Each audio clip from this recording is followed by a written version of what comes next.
오늘은 많은 분들이 술을 드시면서 과연 술에 대한 주도, 술에 대한 예의가 무엇인지 많은 분들이 여쭤보셔서 우리 충교의 대학의 주도, 주당의 5가지 불문율, 묻지 않고 마시는 5가지 불문. 첫째가 청탁불문입니다. 술 마시면서 부탁을 하지 마라, 뭐 이런 얘기가 아니에요. 청탁불문, 맑을 청자 흐릴 탁자. 술을 마시되 맑은 술이든 흐린 술이든 가리지 않고 마셔야만 한다. 즉 술의 종류를 따지지 말고 마셔야 한다. 이게 청탁불문입니다. 두 번째는 장소불문. 오늘 술 한잔 하자. 어디서 할 건데? 뭐 그냥 포장마차 가지, 아니면 그냥 국밥집에서 소주 한잔 하자. 안 돼, 나는 뭐 좋은 술집 아니면 안 된다라고 이야기하는 분은 주당의 자격이 안 된다. 두 번째가 장소불문입니다. 어떤 장소이든지 술만 있으면 오케이, 장소불문. 세 번째가 사람불문입니다. 오늘 술 한잔 하는데 누구누구 오느냐? 나는 그 친구 별로 마음에 안 들어. 이렇게 사람을 가려서 술을 마실 때는 주당의 자격이 안 된다. 사람불문. 네 번째가 사장님들이 제일 좋아하는 말입니다. 술값불문. 술의 가격을 묻지 말고 마셔야만 한다. 제가 이제 요령을 가르쳐 줬습니다. 그러면 정말 중요한 손님을 모시는데 주머니 사정이 여의치 않다. 그럴 때는 미리 그 술집에 가서 사장님하고 협상을 하라. 내가 내일 기분 좋게 와서 발렌타인 30년을 주문하면은 항상 우리 사장님이 마시던 술이 발렌타인 30년인데 요즘 경기가 안 좋아서 30년을 들어오지 못했습니다. 17년 어떻습니까? 미리 고급 술을 부르게 만들고 없다라고 해서 이렇게 작전을 펴야만 한다. 술값 불문. 다섯 번째가 제일 중요합니다. 생사불문. 저는 이 술 마시면 죽습니다 하는 분에게는 절대 술을 권해서는 안 됩니다. 내가 오늘 이 술 맞고 이 술을 마시고 죽어도 좋습니다 하는 분에게만 술을 권하라. 제가 이렇게 이야기합니다. 정말 품격 있는 모임과 품격이 없는 모임은 어떻게 구분하느냐? 오늘 저는 술을 마실 수 없는 상황이 있습니다. 뭐 한약을 먹거나 아니면 내일 아침 중요한 일이 있어서, 아니면은 제가 오늘은 술을 마시면 안 되는 어떤 기묘한 사정이 있습니다 라고 술을 못 마시는 말을 해서 그분에게 술을 권하지 않는 모임, 이런 모임은 품격이 있는 모임이에요. 그런데 강제로, 그런 게 어디 있어? 오늘 왔으니까 다 마셔야 된다라고 강제로 술을 권하고, 오늘은 제가 운전해 가야 되기 때문에 어렵습니다, 내가 대리운전비 줄 테니까 무조건 술 마셔라 라고 술을 강요하는 모임은 품격이 없는 양땡땡 모임이다, 이렇게 이야기합니다. 제가 뭐 제 입으로 양땡땡이 뭔지를 말씀을 못 드리겠습니다. 그래서 술을 마시다 이 5가지 불문율, 청탁불문, 장소불문, 사람불문, 술값불문, 생사불문을 이야기할 때 주당의 자격이 있다, 이렇게 말씀을 드리겠습니다. 자, 다음. 많은 분들이 이렇게 이야기합니다. 왜 나는 무슨 일을 하고자 할 때 하늘이 나를 도와주지 않느냐? 왜 나는 무슨 일을 하고자 할 때 주위 사람들이 나를 도와주지 않느냐? 모든 안 되는 사항들을 타인의 잘못으로 돌릴 때, 이것은 저는 굉장히 잘못된 사고방식이라고 봅니다. 그래서 위선자 천보지휘복이요 위불선자 천보지휘화라. 선을 행하는 자는 하늘이 복을 내리고 선을 행하지 않는 사람은 하늘이 화를 내린다. 그래서 우리가 흔히 하는 말로 너는 천벌이 두렵지 않느냐, 하늘이 주는 벌이 두렵지 않느냐, 이것이 위불선자 천보지휘화에서 나오는 말입니다. 왜 내가 모든 것을 결정을 다 해놓고 왜 다른 사람의 탓으로 돌리고 다른 사람에게 자꾸 핑계를 돌리느냐? 정답은 여기에 있습니다. 엄지는 하늘을 이야기합니다. 검지는 다른 사람을 이야기합니다.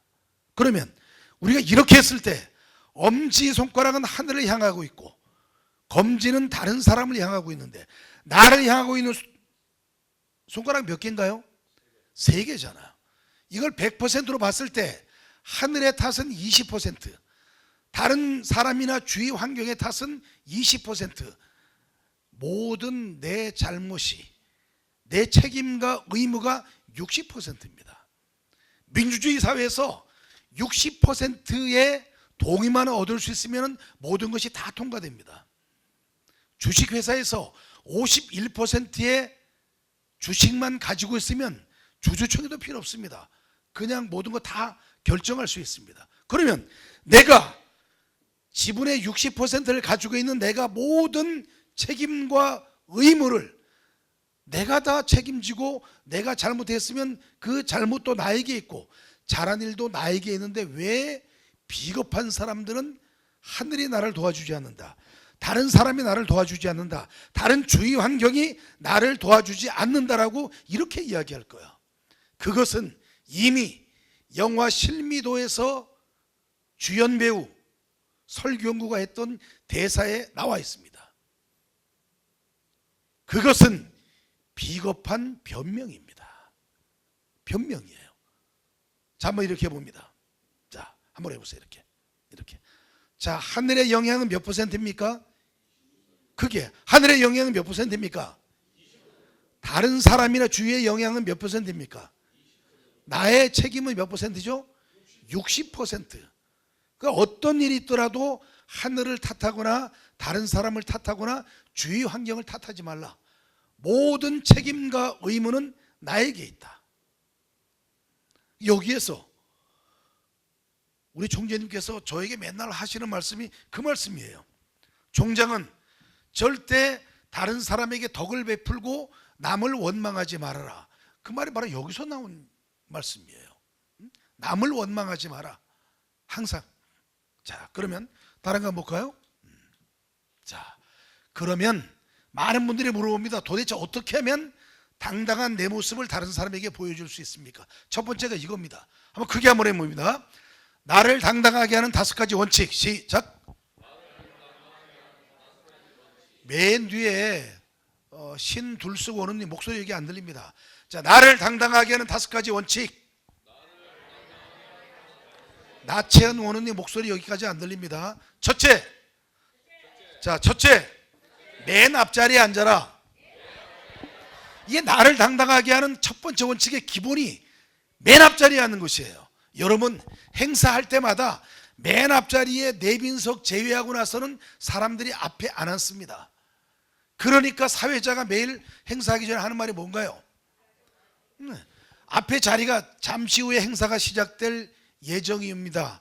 앞자리가 많이 비어있으니 앞으로 와서 자리를 앉아주시기 바랍니다. 왜 앞자리에 앉지 않느냐? 반대로 학교에서 정말 치맛바람이 센 학부모가 학기 초만 되면 학교를 찾아갑니다. 선생님, 우리 아이를 맨 앞자리에 좀 앉게 해주십시오. 그리고 학교에서 사고 많이 치는 아이들은 어디 앉습니까? 맨 뒤에 앉잖아요. 맨 뒤에. 국회도 마찬가지예요. 국회도 초선의원은 맨 앞자리에 자리가 배정됩니다. 맨 뒷자리는 당대표, 원내대표, 정책위 의장, 다선 순위로 뒤에 앉습니다. 왜? 늦게 들어오고 빨리 나갈 수 있으니까. 그럼 우리는 왜 맨 앞자리에 앉지 않느냐? 그 이유는 질문을 할까봐 그렇습니다. 뭐 물어볼까봐. 그리고 맨 앞자리에 앉으면 나쁜 짓을 못합니다. 나쁜 짓을 못해요. 그러니까 항상 앞자리가 비어 있습니다. 그러니까 당당한 분들은 맨 앞자리에 앉아서 나는 당신의 모든 것을 받아들일 만반의 준비가 되어 있습니다. 당신의 노하우는 제 것입니다.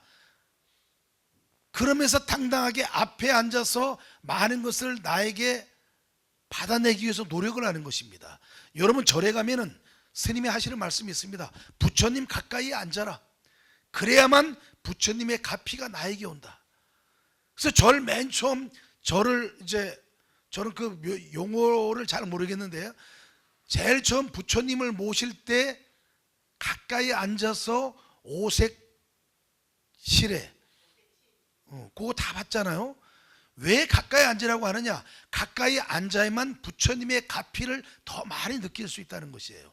절에 가면 목사님이 하시는 말이 앞자리에 앉아서 주님의 은총을 받으라, 이 얘기합니다.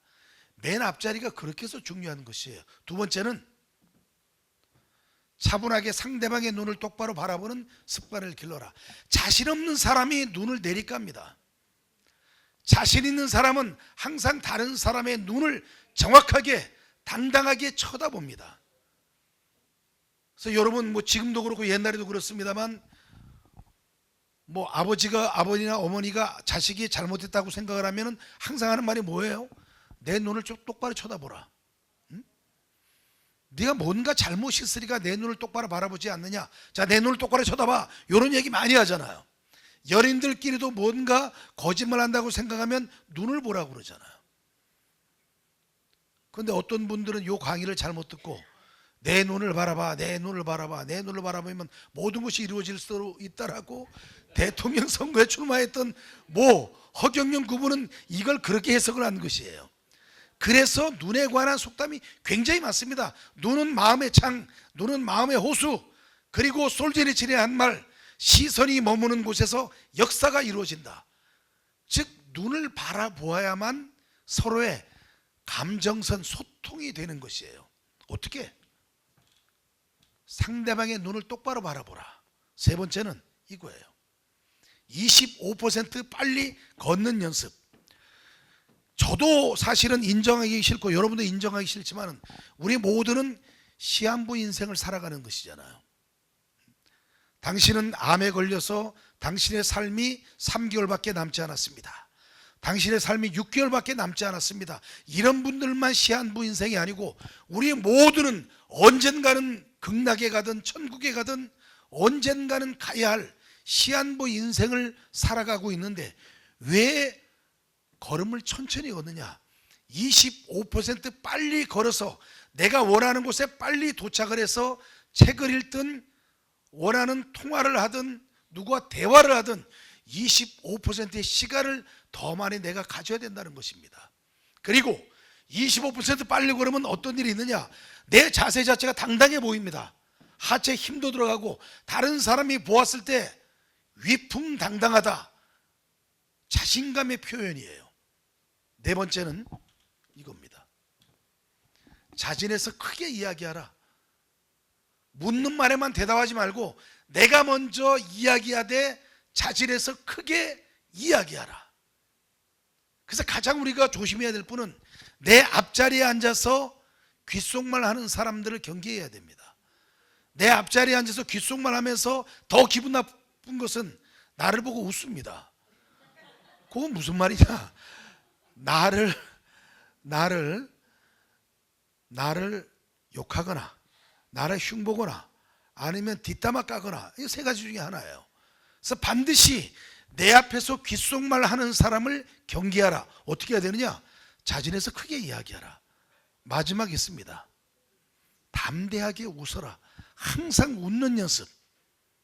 어떤 경우라도.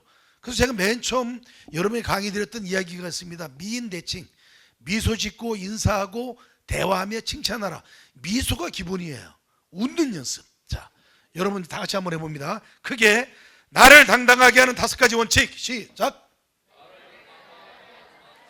첫째, 맨 앞자리에 앉아라. 둘째, 차분하게 상대방의 눈을 똑바로 바라보는 습관을 길러라. 셋째, 25% 빨리 걸어라. 넷째, 자진해서 크게 이야기하라. 다섯째, 담대하게 웃어라. 동의하십니까? 예, 박수로 가결해 주시기 바랍니다. 이것만 두면은 언제 어디서라도 나를 당당하게 할 수 있는 것이에요. 그런데 이 옷이 제가 봄에 맞춘 옷인데 요즘 살을 뺐더니 바지가 자꾸 흘러내리네요. 이해를 좀 해주시기 바랍니다. 자, 이번에는 여러분 끈이 있습니다. 백그라운드. 그럼 나를 어떻게 성공으로 이끄는 5가지 끈이 무엇인지. 첫째가 매끈입니다. 매끈. 어떤 경우라도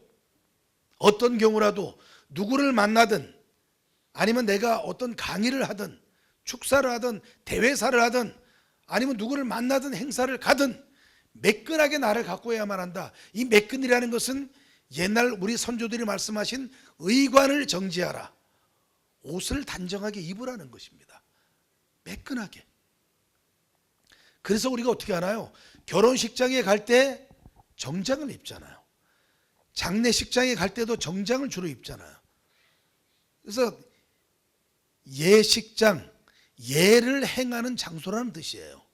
장례식장, 장례를 행하는 예를 다하는 장소라는 뜻입니다. 때와 장소에 맞는 옷을 입어라. 매끈. 그리고 항상 말도 다른 사람에게 사랑하는 말, 나누는 말, 배려하는 말, 겸손한 말, 말도 그렇게 바꾸고 표정도 밝게 바꾸고 헤어스타일도 단정하게 하고 매끈하게 하라.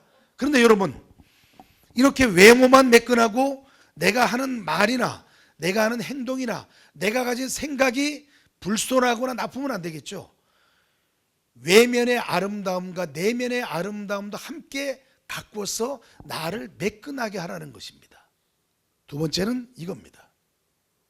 화끈.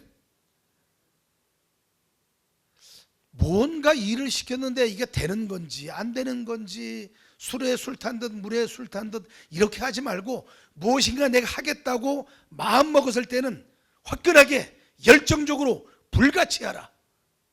화끈한 것이 나의 백그라운드가 되겠습니다. 세 번째는 질끈이에요. 질끈. 이것은 뭐냐면 용서와 같습니다. 용서. 내가 누군가의 잘못을 용서해 주고자 마음 먹었을 때는 눈 질끈 감고 확실하게 용서해 주자. 이런 뜻입니다. 다음 네 번째, 발끈. 자, 제가 가장 많이 하는 말이 있습니다. 저는 내가 가지고 있는 것이 10가지다. 그럼 10가지 중에서 9가지는 양보를 다 합니다. 다. 달라고 하면 주고, 기다려달라면 기다려주고, 오라면 오고 가라면 가고 다 합니다. 그런데 마지막 남아있는 딱 한 가지, 나의 자존심, 이것마저 내가 양보하면 나는 무덤에 있는 사람과 똑같다 라고 하면은 발끈, 화내는 모습도 보여줘야만 나를 사람들이 무시하지 않습니다. 아, 저 사람은 평소에는 굉장히 점잖하고 교양 있고 품격 있는 분인데 정말 우리가 저분이 저렇게 화를 낼 때는 다른 사람이 무엇인가 엄청나게 잘못을 했을 것이다 라는 느낌을 줄 수 있도록 9가지 양보하고 마지막 한 가지까지도 나에게 함부로 하면 발끈, 화내는 모습도 필요하다. 매끈, 화끈, 질끈, 발끈 다 중요하지만 마지막이 제일 중요합니다. 마음이 따뜻한 사람이 되어야만 한다.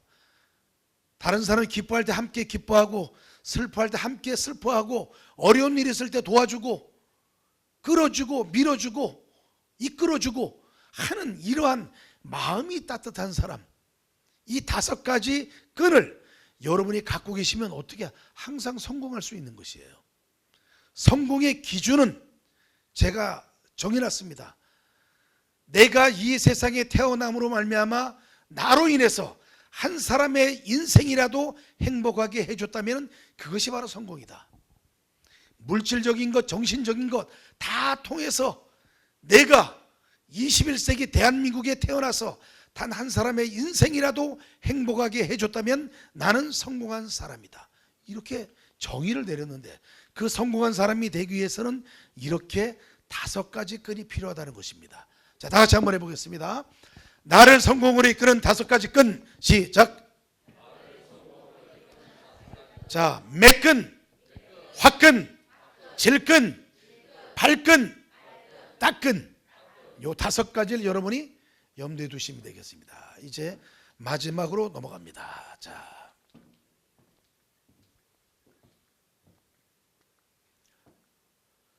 그러면 우리는 세상을 살면서 후회하지 않아야 할 3가지가 무엇일까? 이겁니다. 첫째, 다른 사람을 위해 베풀지 못한 것을 후회하지 않아야 한다. 나의 삶이 이제 24시간밖에 남지 않았습니다. 의사 선생님이 이제 선고를 내렸습니다. 24시간밖에 남지 않았으니까 가족들 오시라고 해서 하고 싶은 말씀을 하십시오. 내가 누워있는 곳이 병원일 수도 있고 집일 수도 있고 아니면 외딴 곳에 혼자 있을 수도 있는데 그렇게 누워서 내 지나온 삶을 되돌아보았을 때 과연 나는 무엇이 후회가 되었을까? 다른 사람을 위해 베풀지 못한 것을 후회하지 않아야 한다. 왜 내가 그때 내가 돈이 없으면은 내가 사랑과 나눔과 배려의 말 한마디, 양보, 겸손, 배려, 왜 이런 거라도 하지 못했을까? 내가 100만 원이 있었는데 이 100만 원을 가지고 한 50만 원 좋은 일에 쓰고 50만 원 가지고 나를 위해 쓰고 이렇게 했으면 이렇게 지나온 삶이 후회하지 않았을 텐데 왜 내가 진작 베풀지 못하고 살았을까? 이것은 물질적인 것만 이야기하는 것이 아닙니다. 조금 전에 말씀드린 사랑과 나눔과 배려와 겸손 그리고 행동과 실천을 이야기하는 것입니다. 후회하지 않는 삶을 살아야 한다. 두 번째는 다른 사람을 용서하지 못한 것을 후회하지 않아야 한다. 왜 내가 그때 그래 지금 생각해보면 아무것도 아니었는데 왜 그때 그걸로 삐져가지고 지금까지 평생 말도 하지 않았을까? 요즘은 여학생들 여러분 같은 여학생들도 삐지면은 뭐 3일 4일 말 안 하는 경우도 있지만 요즘은 남자들이 삐지면은 정말 말 안 합니다. 삐지면 말 안 하고 보다가 오면은 뒤돌아서 가버립니다. 나이가 이제 남자나 여자가 40세가 넘어가면은 남자에게는 여성 호르몬이 생기고 여자에게는 남성 호르몬이 생기는 것이에요. 그래서 가을이 되면은 남자들은 왠지 로맨틱해지고 누가 슬픈 이야기만 해도 눈물이 나고 슬픈 영화를 보면 눈물이 나고 슬픈 문장만 봐도 눈물이 납니다. 제가 주례를 굉장히 많이 했어요. 한 1000쌍을 했는데 한 30% 정도는 제가 주례를 못 볼 정도로 많이 울었습니다. 그 이유는 신랑 신부가 부모님께 인사할 때 혼주들이 많이 울어요. 특히 아버지들은 딸을 시집 보낼 때 너무나 많이 울고 또 시부모님들은 아들, 며느리가 와서 인사할 때 그렇게 많이 웁니다. 그럼 저도 거기 있다가 제가 막 울면서 주례를 못하는 경우가 굉장히 많았습니다. 그러면서 그것을 참 그동안의 노하우를 가지고 딱 참아내고 마무리하는데 용서하면 굉장히 마음이 편한데 용서하지 않으면 나도 가슴에 응어리가 있습니다. 그래서 당장 용서하기 어려우면 하루 이틀 사이에 용서하고 그래도 용서를 못했다. 언제 용서하느냐? 12월 31일 날 용서하는 것입니다. 저는 12월 31일 날 문자를 많이 보냅니다. 한 10,000명쯤에게 문자를 보내는데 그렇게 문자를 보내다 보니까 옛날에 저에게 나쁜 짓 한 사람, 저에게 손해를 많이 끼친 사람, 내가 다 어떤 경우라도 내 눈에 흙이 들어가지 않는 한은 너를 볼 일이 없다 이야기했던 사람들에게도 저도 모르게 문자 메시지가 쫙 갑니다. 그러면 그런 분들에게 답장이 제일 먼저 옵니다. 그동안 너무나 죄송하고 너무나 잘못한 일이 많아서 제가 차마 전화도 드리지 못하고 문자도 못 드렸는데 새해를 맞이해서 이렇게 좋은 문자 보내주셔서 너무나 감사합니다. 앞으로 더 잘 모시고 더 좋은 일 하겠습니다. 이렇게 그냥 넘어가면서 그 문자를 보는 순간 그동안의 감정이 눈 녹듯이 사라집니다. 지금 여러분이 용서 못하는 사람이 있으면 12월 31일 날 문자로서 용서해 주시면 마음이 편안해집니다. 그러면 첫째와 둘째는 다른 사람들을 위한 삶이고 마지막 셋째 나를 위해서 즐겁고 재미있게 살지 못한 것을 후회하지 않아야 한다. 여러분의 삶이 얼마 남지 않았습니다. 설정수 회장님 이제 60이잖아요. 죄송합니다만 이제 40년밖에 안 남았어요. 40년밖에.